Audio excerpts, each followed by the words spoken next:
Hello everyone, this is Mr. Toku. Don't mind the background music, there's some stuff going on in the house, but today we're going to do our review on Chousinsei Flashman. So we're going to start with some things first. We're going to start with the suits actually. Suits, probably the best in the Showa era, in my opinion. I think, I think they're the best, I think in all Toku really, because there's such a good balance between the color and like the primary color of each member, and then the secondary color, like, and they have black, gray, silver and white. And then now we're gonna talk about the opening. The opening is pretty good. I think Changeman's better, but I think this is a good opening, and it definitely fits the show. It's a light-hearted but yet dark show. So we're gonna talk about the range first. Let's start with Jin, the Red Ranger. My favorite member, at least, because he has the best episodes, he has the best fights, he has like a lot. Yeah, he doesn't have character, but who cares really? I think he's fun to watch, and yeah, that's what I think. The next one is Green. Dai. I think he's a pretty good Green Ranger. I mean, he has his moments, like the boxing episode, and when he like apparently found his sister, which was pretty interesting to see. Yeah, and the upside down episode was pretty cool to see. How creative these people, how they can get in fighting, and yeah. Blue Flash, he is alright. His prism ball thingy is kind of weird, but overall pretty interesting character. I mean, he had the episode where he found someone whose son, he found a mother whose son looked like him, and so he assumed that the mother, was the mother, which was pretty interesting to see. And then turns out no, it's just a dead dude who looked like him. Next one is Yellow, my second favorite member, Sarah. She's pretty cool character. She has her badass moments. I think she got better throughout the show, especially at the end of the show. Which oh yeah, spoilers alert. There's a lot of spoilers in this review, so if you haven't seen it, I would suggest clicking off and watching the show first, and then but oh well, I need views, so whatever. Anyway, so if you don't want to see spoilers, it's fine. You can just go until I talk about Pink.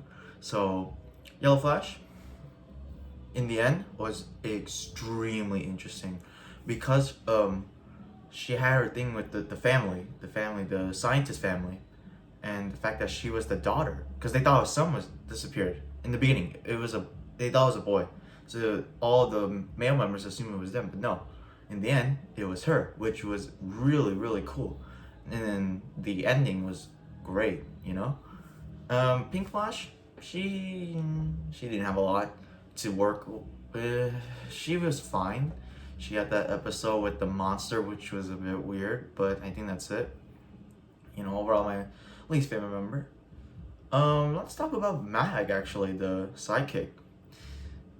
He's like Peebo plus, if I'm being real. He's like Peebo, but better. He basically teaches them how to fight. He gave them their upgrades later. Well, not really, because he didn't give them the mech.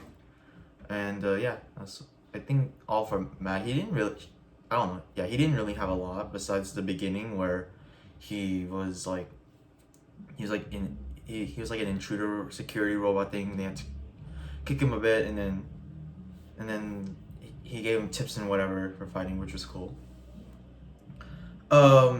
Let's talk about the the mecha. This is an alright mecha, not my favorite, but still pretty good. What I like about it is it doesn't look as blocky as some of the. It's still blocky, but it's not as like bad as like Goggle 5, for example, Dynamite, Changeman. Oh, okay. So yeah, that's what I think about the mech. The second one is his power up form with the huge legs are Great Titan is it's alright.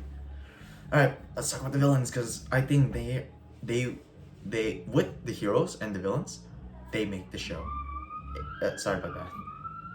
It's not all about the heroes in the show. The villains have development too. So we're gonna start with the leader, Radius. Oh wait, yeah. So Empire Mess. I don't know why the hell they call it Mess. It's such a bad name. Sorry about the noise again. Mess. You know, we have Radius. He has it sits around his ass, yells at them. It's the typical lead villain, at least. Until in the end when he has his backstory, which is really, really interesting. Okay, spoilers ahead. Skip to the next villain. He's actually liquid, like liquid. He evaporates at the end, at least before he comes back to his monster form. Which I think his design looks amazing. One of the greatest designs for a villain. Like the mask was fucking creepy as hell, and his small hands were really creepy too. We're gonna talk about Lee Keflin, probably the blandest, but yet the most had the best ending, because he was the true final villain in that show, really, because he was defeated last, really. Radius was before him. So Keflin was actually human that got brainwashed like 300 years ago, which was really interesting to see. And when Collar, a villain, which I'll discuss later, tells him that, he's like, no. And then when he finds out, he's like, shit, what have I been doing? And he's like, I'm the fucking king. And then he dies with his empire, which is cool to see. Next one is Ray Neffer, played by Toei.Inc. She was good. Pretty cool villain. Very intimidating, really. She did do some disguises, like with the dress and stuff, which was cool. Her upgrade. Speaking of which, the next few will have upgrades. So her upgrade, which basically is illusion, is pretty cool. It's very interesting to see how the villains really work, because mostly the generals do a lot of the work, because it's not like those shows where the generals just sit around their ass and do nothing. No. They do shit, and it's pretty cool. Next is Ray Wanda, played by the fabulous Hitaka Hirose. He was really a rival for Red, and it was a great dynamic they had. The fights were great, and his upgrade form, which is basically time stopping, was really, really fun to see. And yeah, I think he's just a great villain. Though when he found out what he's made of, it's such a good scene. He's like, I'm not a real boy, what the fuck? So yeah. Next is Garo. I think it's Garo, I forgot his name, but it's like the monster that doesn't talk. So he doesn't have a voice, which makes him less interesting, and his powers are cool. He had a thing with green, sort of. It's not really apparent, but it's kind of there. His fire burn power upgrade was cool, and yeah, he's just an alright general. Walt and Kilt, they were basically like the generals. Like, they were like generals, but like did a lot of the dirty work, and they were like a duo, which made them really cool to watch. The episode where they beat a judo master was really freaking cool, and them having human disguises was cool too.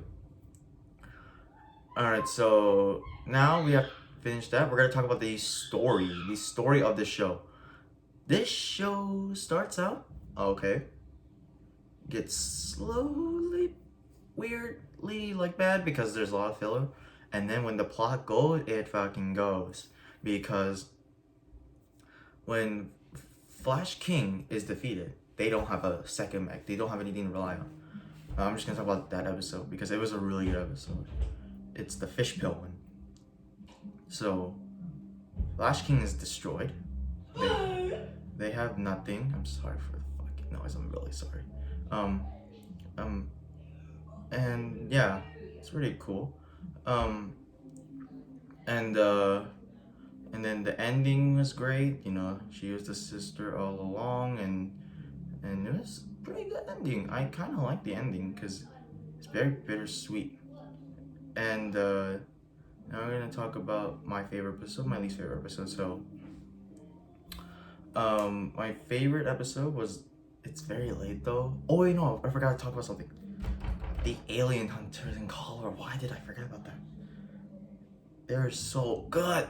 All of them. I don't remember the alien hunter's name, but I don't remember Collar, because he was the main one, and he was one freaking bastard who was awesome. Played by Joji Nakade, very good character.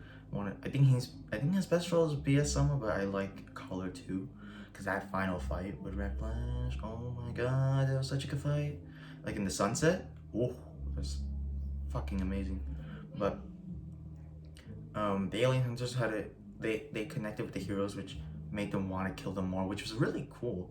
See, and then at the end, Collar's dead, trying to redeem himself because he's like, oh wait, what I've been doing is messed up as fuck, and you know, and he committed suicide at the end, and it was a really bittersweet ending for him. I felt for him. Now we're gonna talk about my favorite and my least favorite episode. So besides the Collar's death one, I think my favorite episode is the one with Red Flash's like duo monster, which was a really good one. So basically, they develop a monster which parallels to Red Flash and has the same abilities, swords and stuff, which is cool. The fight at the end with like, it was really cool. It was like they had strings and everything. It was amazing. Okay, now I'm gonna talk about my least favorite episode. It was the one with Pink Flash and that little monster thing, which is not a good one. I did not like that episode whatsoever. It was weird. It was kind of creepy in a way, but I've seen worse. So, yeah. So overall, I think the show is really freaking good. If I were to give it out of 10, I give it a 10. It's just a great show. Favorite of the show era. Thank you guys for watching this video. And next week, we'll do the Super Sentai tier list. Thank you.